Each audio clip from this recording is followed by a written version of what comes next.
Artlist.io.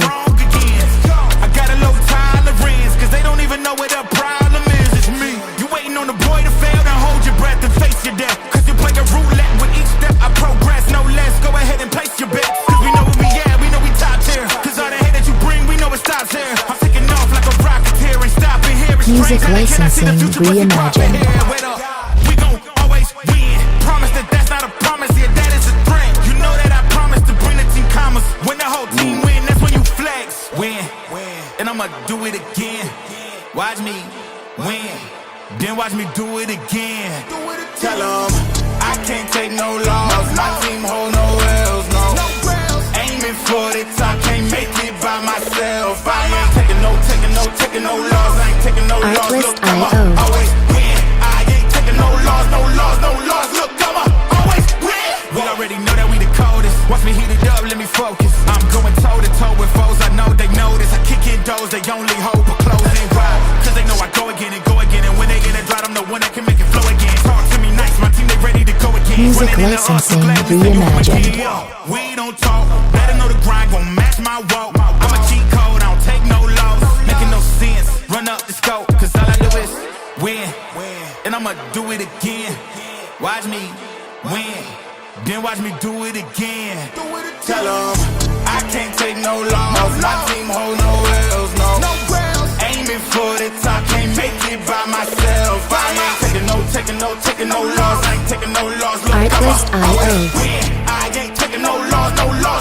Look, I'ma always win. I'm winning again and again and again, and it's all on repeat. I'ma just sit at the top cause I'm running it, dog. On me, I don't know defeat. Had to get back on the phone. I told them don't play with my name cause I know that it rings. They want my spot at the top with the crown. Music licensing reimagined.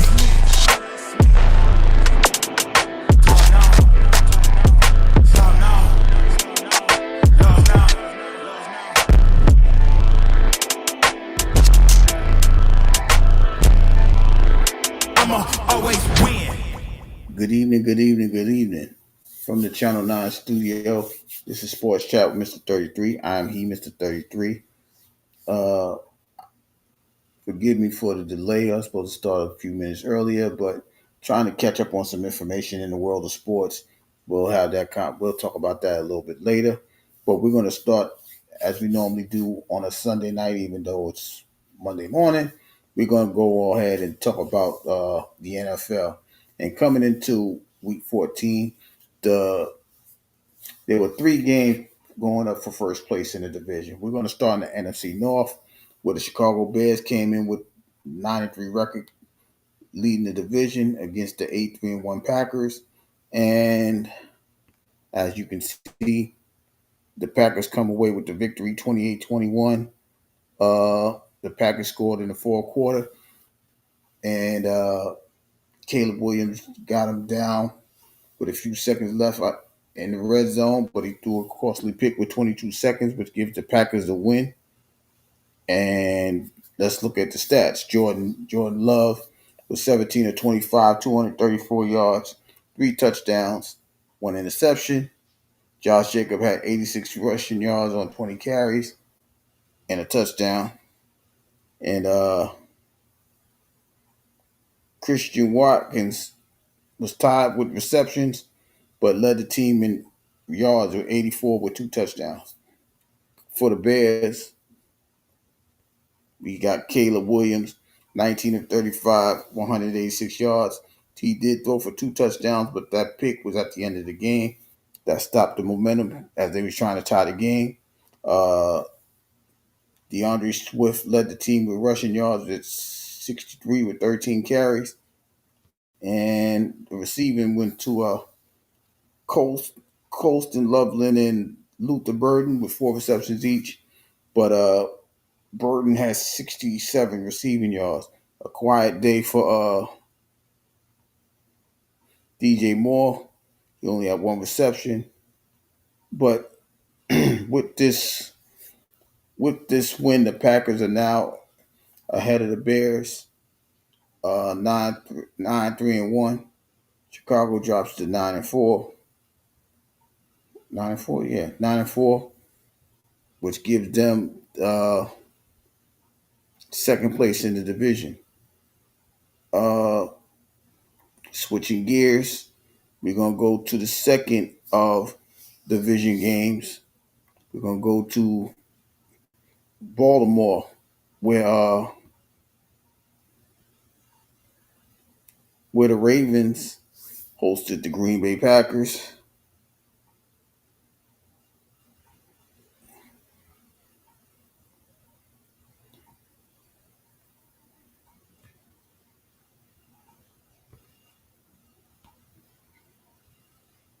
Give me a second. And the Pittsburgh Steelers come out with a road win, 27-22. This was a very controversial game, but I'm gonna give you the stats first. Aaron Rodgers for the winning team was 23 of 34, 284 yards, one touchdown, no picks. He also ran for a touchdown, which was kind of weird, but hey, who says Aaron Rodgers ain't got it? Some people will say, right? Look at this rushing yards. Gainwell led the team with 15 yards rushing. And DK Metcalf had 7 receptions for 148 yards, but no touchdown. Going over to Baltimore, Lamar Jackson was 19 of 35, 219 yards, a touchdown and a pick. Derrick Henry had 94 rushing yards, leading the team. Dave Flowers had a good game, 8 receptions for 124 yards. No touchdowns. But in this game, Baltimore was down 27-22 with about 2 minutes and 50 seconds to go. On the goal line, they threw the ball. The pass was in the end zone. Isaiah Likely had possessed the ball, but wasn't able to, according to the New York, the officials in New York, he was not able to put down his third foot to complete the catch. That's what made the pass incomplete. Otherwise, that would have been a touchdown.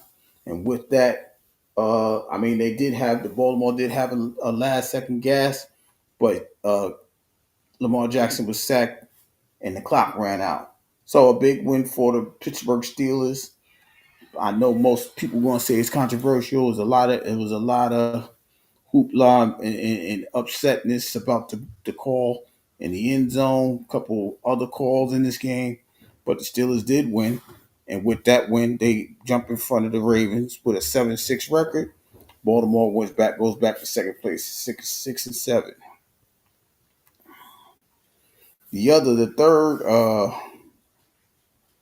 The third game that meant something in the division. Live in Bellevue. What's going on? I did get to that. I'll get to that game in a minute. But these games I'm talking about are for division positions. In Jacksonville, the 8-4 Colts visited the 8-4 Jaguars, and the Jaguars, they win the game 36-19.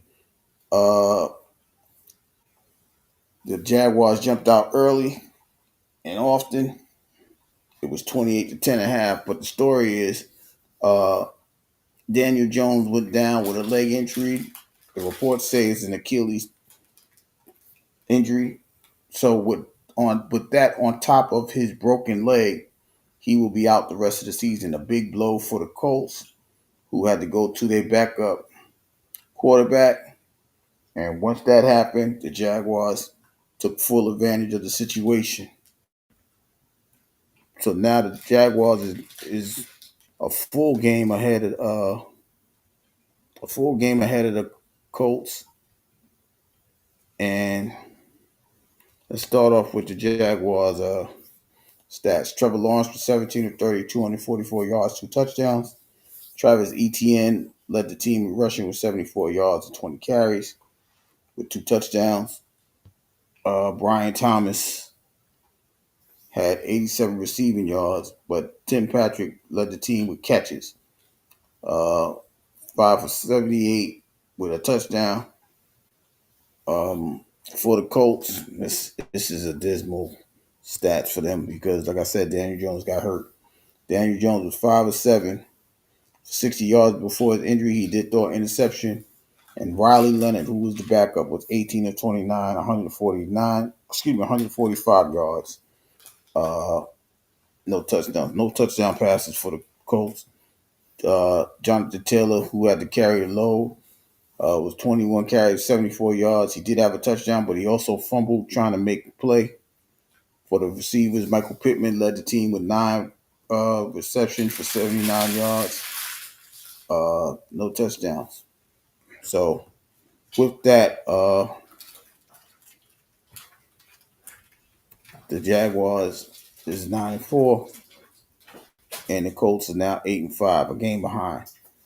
And we can go ahead and check out the rest of the stats.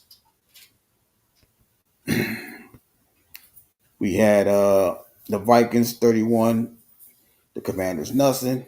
In Buffalo, the Bills 39-34 in a wild game in the snow.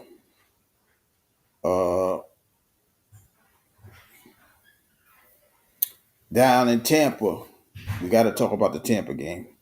We'll talk about the Tampa game because the Tampa Bay Buccaneers is the division leaders of the NFC South. But today they lost to the New Orleans Saints, 24-20. Huge loss, which gives the Panthers an opportunity. Well, the Panthers are tied with the Bucs, and I think the Bucs are on a. Excuse me, the Panthers are on a bye. Baker Mayfield was 14 of 30, only 122 yards, 1 touchdown, 1 pick. He did get his receivers back. Chris Godwin, matter of fact, led the team with 5 receptions for 55 yards. Sterling, he had all his receivers, but they had a bad game. Big win for huge upset for the Saints is Tyler Shaw was 13 of 24, 144 yards interception, but he got some. He got 2 touchdown rushing, and was second on the team with 55 rushing yards. Devin Neal led the team with 70 yards or 19 carries. So this is a huge loss for the Bucs because now they gave the Carolina Panthers some hope. All right, let's keep looking at some other scores. We did see did we see the Seahawks? Yeah, we saw the Seahawks.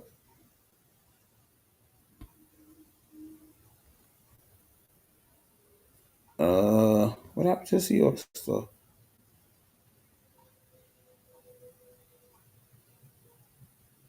all right, let's look at the scores.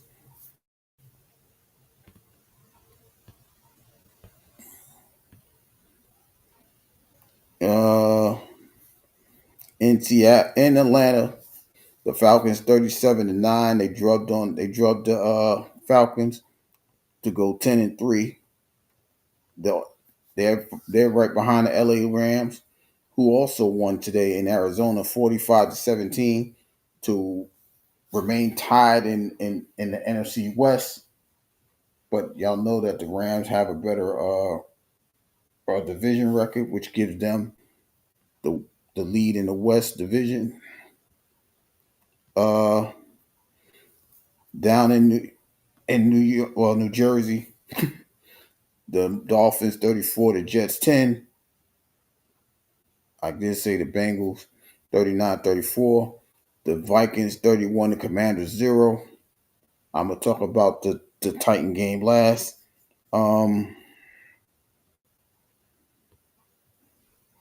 In Denver, in Las Vegas, the Broncos 24, the Raiders 17. That game is not as close as the score say, but the Raiders tried to come back at the end.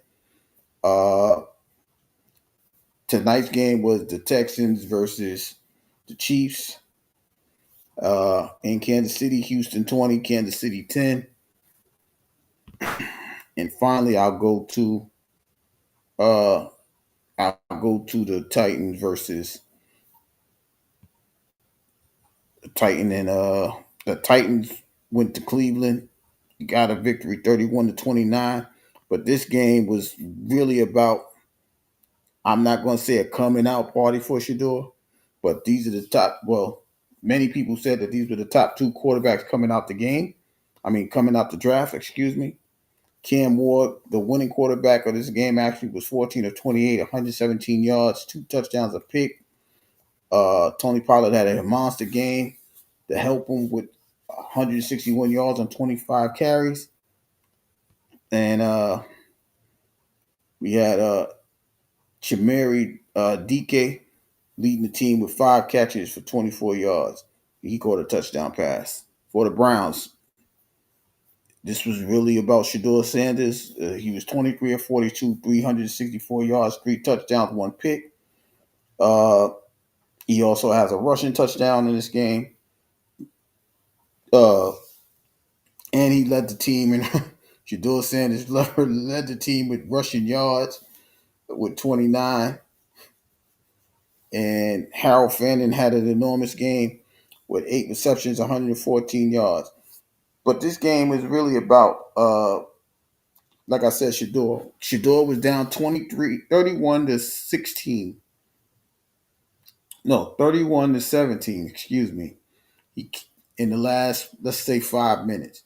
In the last 5 minutes, he drove the team down for the first touchdown, got a touchdown pass to, was it Harold Fannin? No, it wasn't.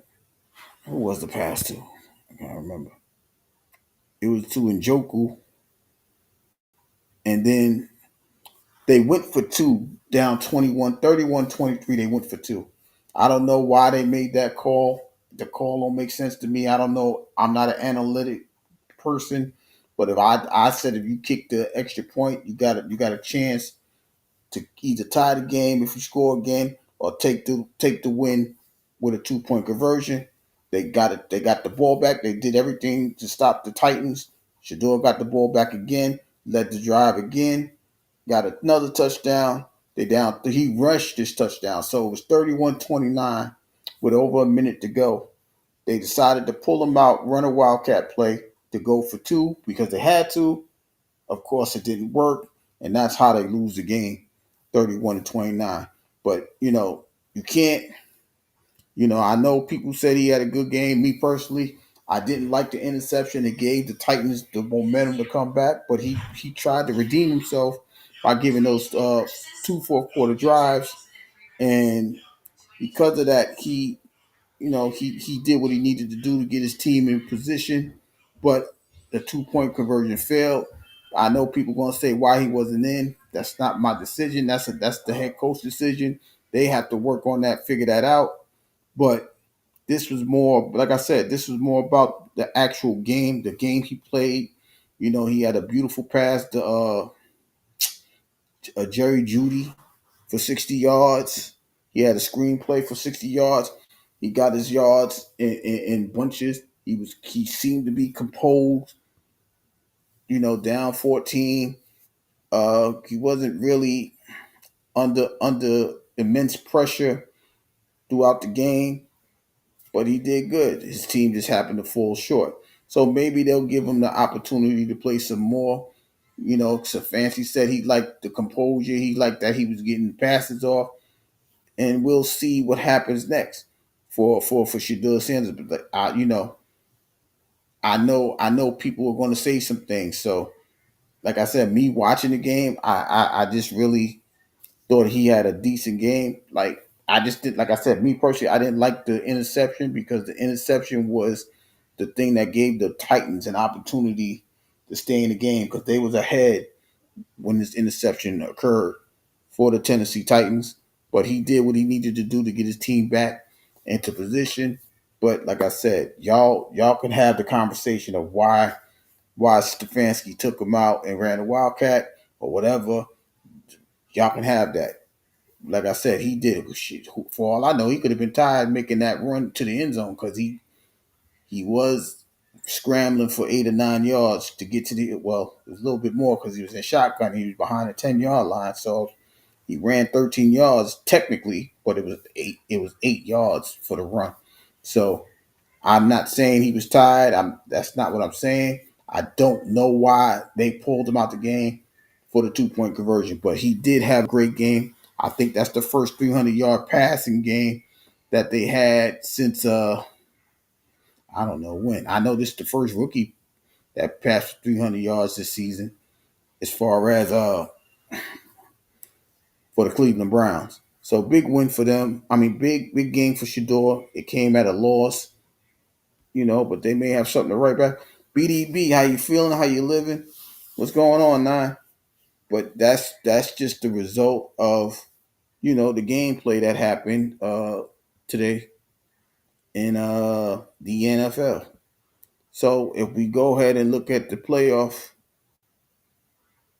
positioning, oh, wrong one. Hold on.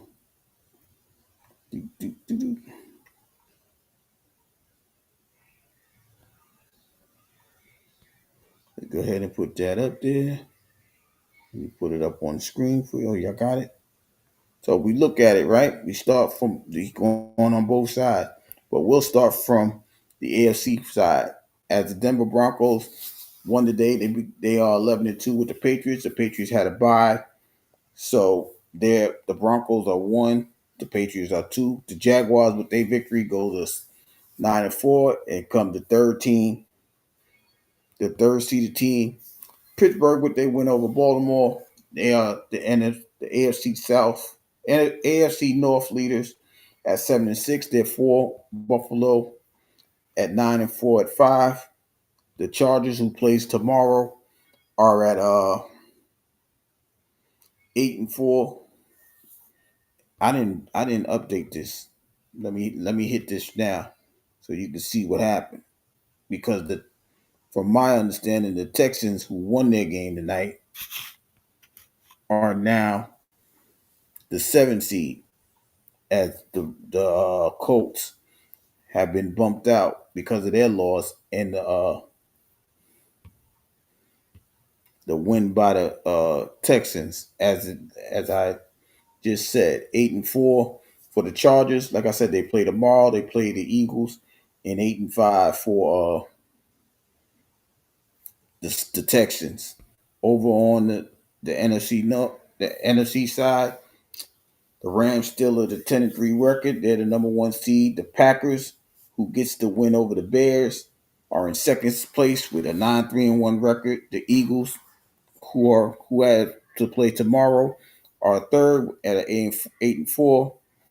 Tampa Bay is 7-6, but they are tied with the Panthers, who are at a bye, but they're the 4th seed as of now because of the division record.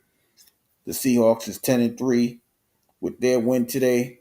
They're the 5th seed. San Fran, they 9-4. They had a bye, but they are the 6th seed. In the Bears, because they are 9-4, they are in the 7th seed behind the 49ers. The bubble teams, you see the Colts as a bubble team, the Lions are the bubble team. But they both have an opportunity to win their divisions.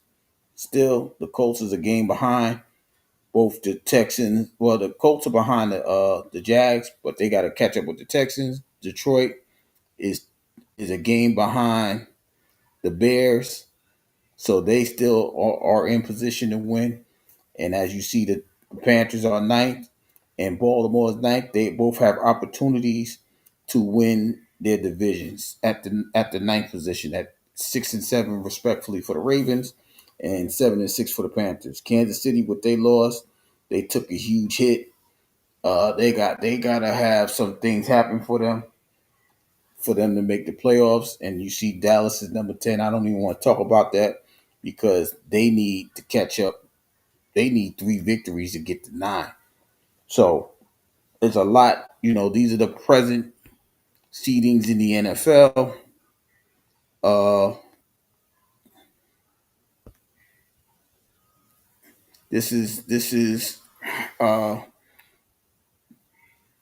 That was the wrap up for the NFL. I will give you some NBA scores right about now. Where my NBA scores at?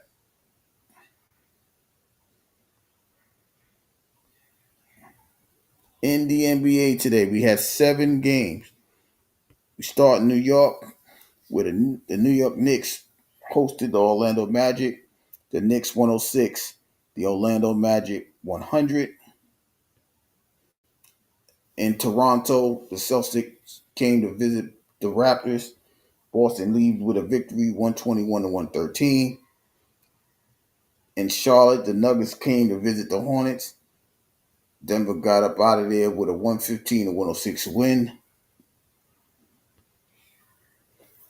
In Memphis, Portland came to Memphis to see the Grizzlies. The Grizzlies wasn't being nice to them. They won the game 119 to 96. Golden State headed to Chicago, and Golden State leads with a 123 to 91 victory. The Lakers went cross country to say hi to the Philadelphia 76ers. And Philly, the Lakers 112, Philly 108. Finally, the 23-1 defending champion Oklahoma City Thunder, they are cooking as they gained their 23rd victory tonight, 131 to 101 in Utah. Those are the light games for Sunday in the NBA. Now we know in a couple Tuesday and Wednesday they'll be finishing up their the round robin games, as far not the round robins, the second round of the Emirates Cups. I'll have that information for you. I can give it to you now. I ain't gotta wait. Uh, I don't know who's exactly playing that day. I mean, I can find out. Let me see. Schedule.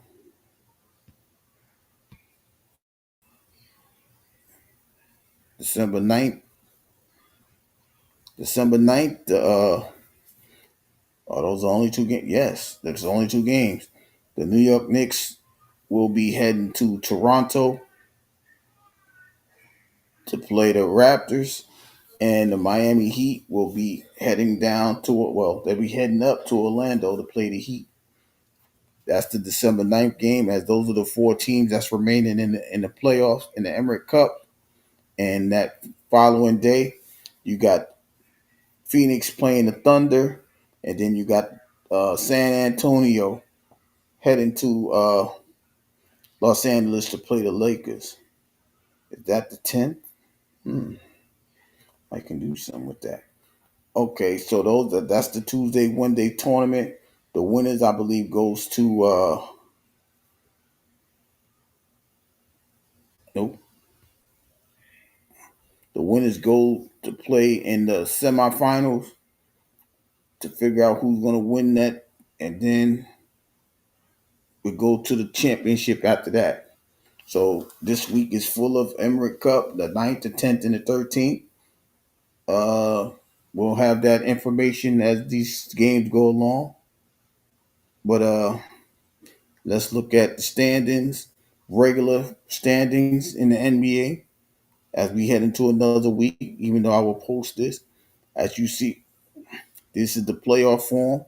Detroit still with a 19-5 record is in first place, followed by the Knicks, the Celtics, the Raptors, Orlando, and Miami. Philly is in the 7th seed. Cleveland's in the 8th seed, going all the way down. Milwaukee, with their injuries, is in 10th. Chicago, Charlotte, the Pacers, Wizards. Wait a minute, there's a team missing. Where the hell's the Nets? Where the Brooklyn Nets at? See, this is why I got. Anyway, I'll check to see. As you can see, the Nets ain't even make it. I guess they playing that bad. In the West, you got OKC. The Lakers are second. Nuggets are third, followed by the Rockets, Timberwolves, Suns, and Golden State Warriors to go on at 8. Then you got Portland and Dallas, 10 and 11. Utah 12. The Kings 13. Clippers 14. Pelicans 15. So those are the standings for conference-wise, the division. Yeah, they still don't got Brooklyn down there. That's crazy. Okay, I know I ain't tripping. But Detroit is leading the Central. The Knicks is leading the Atlantic. The Magic is in the Southeast. In the Western Conference, the Thunder are in the Northwest Division. The Lakers are leading the Pacific. And the Rockets finishing out the Southwest Division. So those are the scores and standings that's going on in the NBA right now. Um,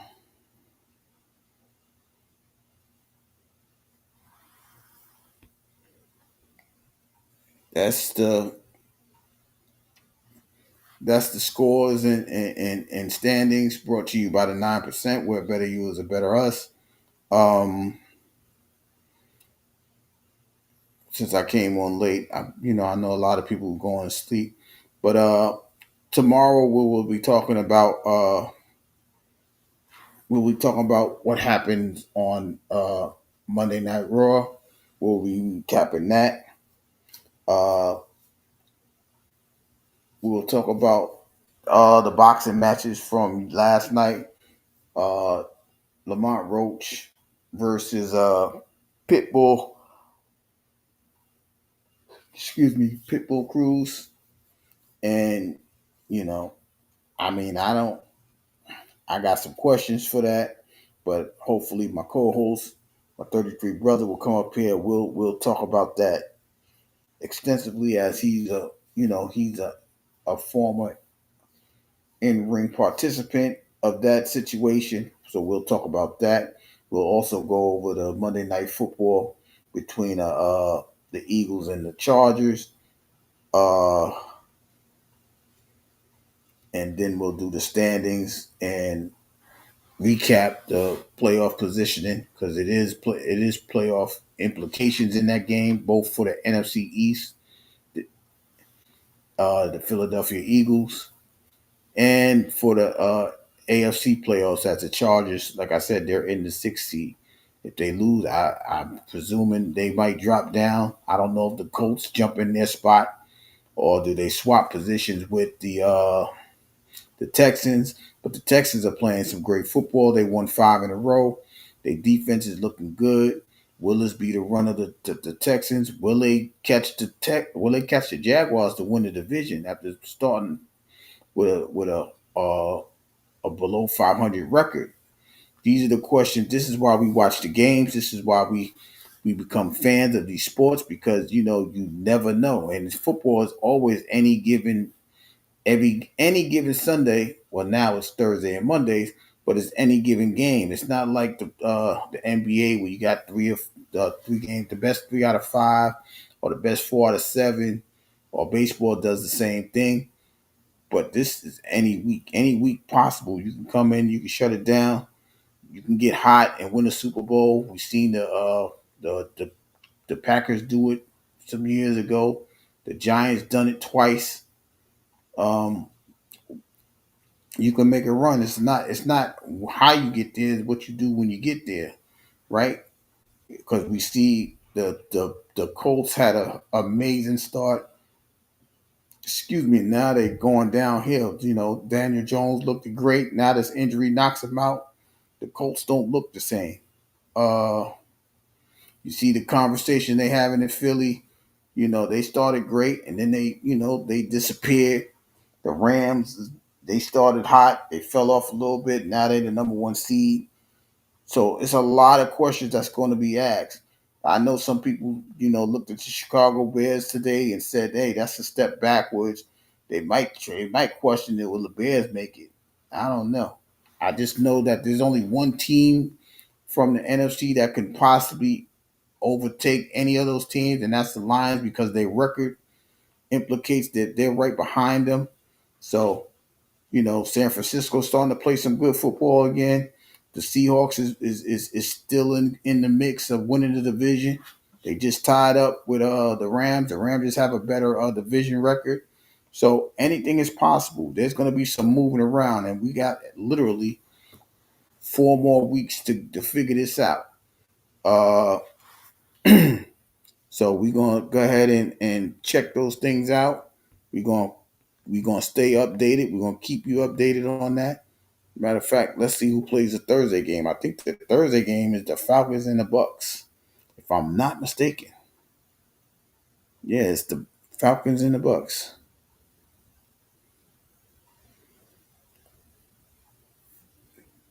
And then we can go see who's. It's a whole bunch of different games coming up. It's a lot of movement that's going to be happening in Week 15. But we'll cover that on starting Monday. Starting after Monday Night Football. We'll look at a Week 15 schedule together. I'm still upset. I'm kind of upset because I picked the Bears to beat the Packers, and they made me lose the picks of the week. Congratulations to my co-host, my 33 partner. He gets the victory this week over that. The stats will be up after tomorrow's game because we both picked the Eagles to win. So it's not going to change. It's not going to change as far as positioning.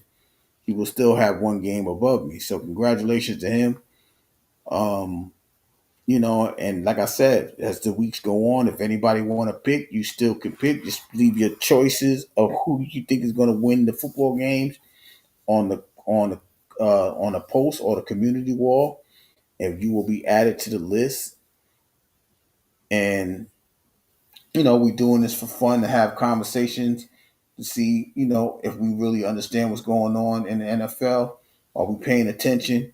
You know what I mean? Like we do this, just to have camaraderie, have the conversations, and things like that. But with that being said, I appreciate everybody stopping by. We will be back in 23 hours.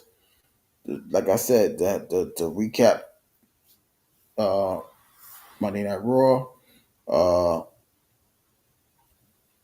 the wrestling side of things, the boxing side of things over the weekend, and Monday Night Football, and give you some NBA scores. It's only 3 games tomorrow, so it's gonna be a brief NBA lookout, NBA updates. So with that being said, from the Channel 9 studios, this is Mr. 33 signing off. I appreciate everybody stopping by. See you guys in 23 hours. Get some rest. See you tomorrow.